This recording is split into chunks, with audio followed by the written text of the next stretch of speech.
não apenas a cultura, né? Não apenas a cultura, mas aprendeu também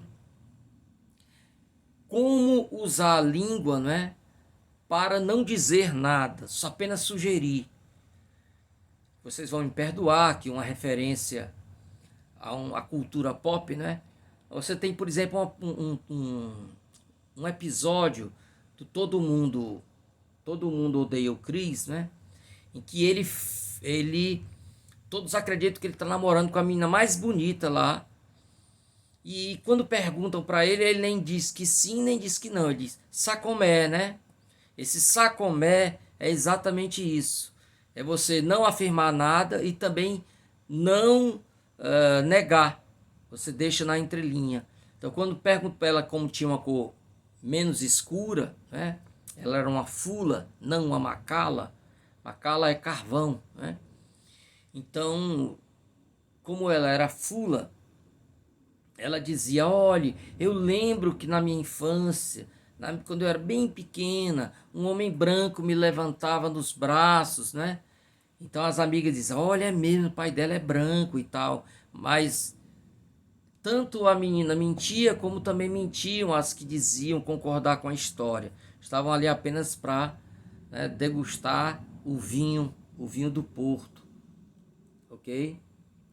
Então, de tal forma que no texto todo você tem essa questão da teatralidade, né? Do falseamento. Isso, pessoal, trazendo para o contexto da época, pode ser visto também como uma crítica à relação do rei com as colônias, né? O rei dizia que tudo era Portugal. Portugal começava lá na Europa, cruzava o Atlântico e continuava lá nas colônias. Só que ele tinha um tratamento para os portugueses de Portugal e um outro tratamento para os portugueses, né, que moravam na África, inclusive os brancos que moravam na África. Então a própria relação do rei há uma retórica falseada, né? Uma retórica ali que tenta enganar, né? Bom, você não sabe do que é isso porque nós vivemos num país em que não se usa esses artifícios, né? Bom, junto a essa questão desse teatro, você tem dentro do texto essa discussão sobre ser e parecer, né? O que é mais importante? É ser ou parecer, né? Isso já está aberto, já está claro, desvelado desde as primeiras frases do livro, que começa mais ou menos assim, ó, que diz assim: a sociedade de Luanda é uma sociedade onde só avultam os panos. Vamos entender isso. Pano era a roupa com que as pessoas se vestiam, né? Você tem um pano enorme que você vai dando voltas no corpo. Dependendo do tipo de pano, ou dependendo também da forma como aquilo era enrolado no corpo, você tinha a condição social da pessoa, né? Eu assisti uma linda palestra em Ouro Preto sobre uma escritora guineense falando sobre isso, né? Se olha, na minha cultura, quem conhece minha cultura, de longe sabe se a mulher é solteira, se é casada, se é rica, se é pobre, se tem filhos ou não, se está em luto ou não está, só pelo o padrão, pela cor, pelo padrão do tecido e pela forma como ele é enrolado. Então, quando ele diz que é uma sociedade onde só avultam os panos, quer dizer, só a roupa é que importa, né? Só importante é você parecer ser alguma coisa, ok? E isso vai ao longo de todo o texto, né? Então, lá na página 24 é dito o seguinte: Nha Andresa conheceu então o que era e o que devia parecer, ok? Vocês lembram lá da famosa frase, né? A esposa, para a esposa de César, não importa só ser honesta, também cabe parecer honesta, né? Então, em função disso, ela vai se, entre aspas, se esquecer da infância, né? Vai sugerir que é mestiça, né? Que é filha de branco, que o pai é branco, né? Então essa aparência vai ao longo do texto inteiro, não é? Parecer é mais importante do que ser. Tem um trecho, então, que fica isso muito patente aos olhos dela. A escrava, né, de uma outra...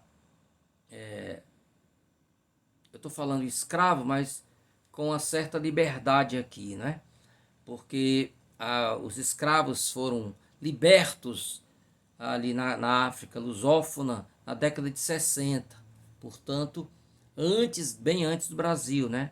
Quase 30 anos antes do Brasil. Mas voltando para cá, a negra, a menina negra que servia na casa vizinha, era famosa pelos namoros, né? Com todos os rapazotes do Cais do Porto, ela devia se abraçado, se deitado, né? Só que quando ela, Andressa, é flagrada se beijando com um empregado do patrão que leva uma tremenda surra, o vizinho, o homem branco, dono lá da negra namoradeira, vem conversar com o vizinho, bater nas costas dele, prestar solidariedade. E aí você percebe que na verdade ele está apenas zombando do vizinho. Se olha, nem todo mundo tem a sorte que eu tenho de ter uma criada que é tão cuidadosa, né? Que tem uma moral tão elevada. E a pobre da Andressa, toda moída da pisa que levou, escuta pela porta o vizinho falar isso.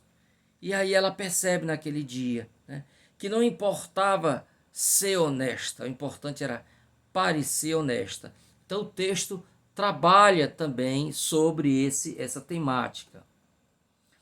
A mistura das crenças vem daquela questão do sincretismo que falei para vocês, né? Então, a personagem vai ser uma personagem de fronteira, né? Do entrelugar. Nem é mais, não está mais imersa totalmente na sua cultura, já também não pertence à cultura do branco.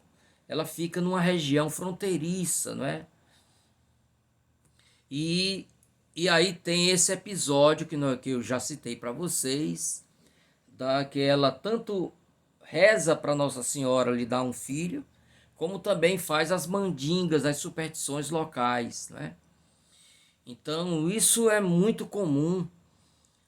Percebam, por exemplo, na esfera da literatura, né? A literatura vinha da Europa para o Brasil, os movimentos, né? As chamadas escolas literárias, mas nós não a absorvíamos inteiramente, né? Então a gente ficava fazendo, na verdade, ali uma bricolagem, uma mistura, né? Percebam que no mesmo momento que você tem Tomás Gonzaga, você tem Silva Alvarenga, Cláudio Manuel da Costa produzindo literatura Arcade, você tem, no mesma época, Aleijadinho produzindo estátuas barrocas. Então os movimentos convivem. Por quê? Porque não aconteceu o mesmo que aconteceu lá na cultura original, em que um movimento vinha negando o anterior, né? Aqui, como a gente pegava apenas a casca das coisas, essa base, esse fundamento sócio-histórico que colocava uma cultura, um movimento estético contra o outro movimento estético, não chegava até nós. Então você tem uma mistura, né? Na própria África, nós vimos no encontro passado que o José da Silva Maia Ferreira, ele produziu uma obra que era uma mistura de romantismo com arcadismo. Como assim? Se os dois movimentos, né, se repelem? Por isso, porque é uma cultura, né, uma cultura da interface, uma cultura que pega as coisas de segunda mão. Então, do mesmo jeito vai acontecer com a coitada da menina, né? Coitada no sentido de sofrimento, viu? Não estou desprezando a menina. Coito. Lembram lá do coito? Coito, coitada, né? aliás, acoita, desculpem, acoita. Lá na literatura portuguesa, acoita é o sofrimento, e daí nasce a palavra coitado. Mas voltando aqui para o que falávamos, né? Então você vai perceber essa mistura de culturas, né? Então, como eu falei, no resumo que eu trouxe apenas o movimento do enredo, mas o recheio dele, que é o muito interessante, é claro, não é captado no resumo. Então a obra ela tem algo de etnográfico. Lembrando, Alfredo Troni escrevia para portugueses que não conheciam a cultura. Daí a necessidade de trazer elementos da cultura para que o outro percebesse. Então, na nota histórica, o material que vocês receberam aí do SIGA, o texto número 6, né? Na introdução, o crítico Carlos Everdosa afirma que a obra, Nhamuturi, constitui um importante documento histórico e sociológico da vida de Luanda da sua época. Então ele traz uma fotografia de como o mecanismo social lá em Angola, né, se punha a funcionar.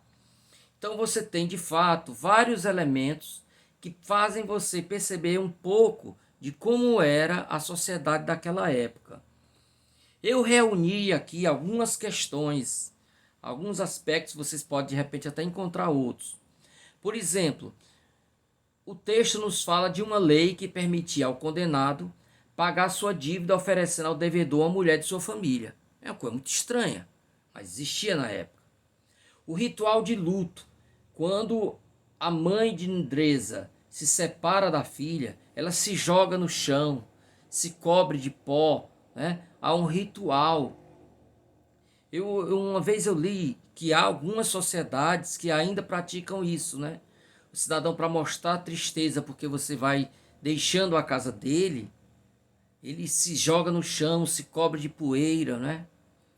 O costume de comer cola, quer dizer, a resina, com gengibre, como se fosse nosso café com pão. Mais à frente, ainda em Angola, nós vamos ver um poeta que vai falar sobre o momento em que esse costume começa a desaparecer, tá? O ato da viúva deitar-se ao lado do cadáver, isso é uma cena muito forte. Há um conto que recomendo para vocês, eu estou até colocando em cordel, chamado Uma Rosa para Emília, A Rose for Emily, de William Faulkner, escritor americano, em que a personagem se deita lá com o cadáver do amante. No caso aqui, mas lá tem um sentido totalmente diferente, já vou antecipando, né? Aqui não, quando o branco morre, colocam-no sobre a cama e ela vai se deitar. Quando os testamenteiros chegam, os portugueses chegam, encontram aquilo e ficam assustados, né? E aí um negro que vem conduzindo-os diz assim: são costumes da terra, né? Como se ele mesmo participasse daquela cultura.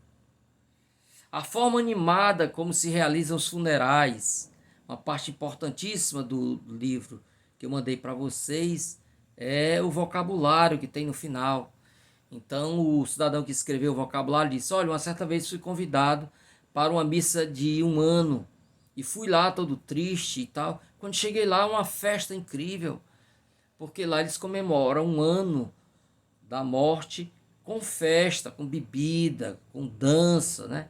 Totalmente diferente. A presença das carpideiras, o que não é estranho para a cultura local, porque cultura nordestina, porque no Nordeste até algum tempo existiam as carpideiras, pessoas que eram escaladas para conduzir o choro, né? A crença de esconder um cadáver de um galo sob o caixão do marido para a mulher conseguir engravidar.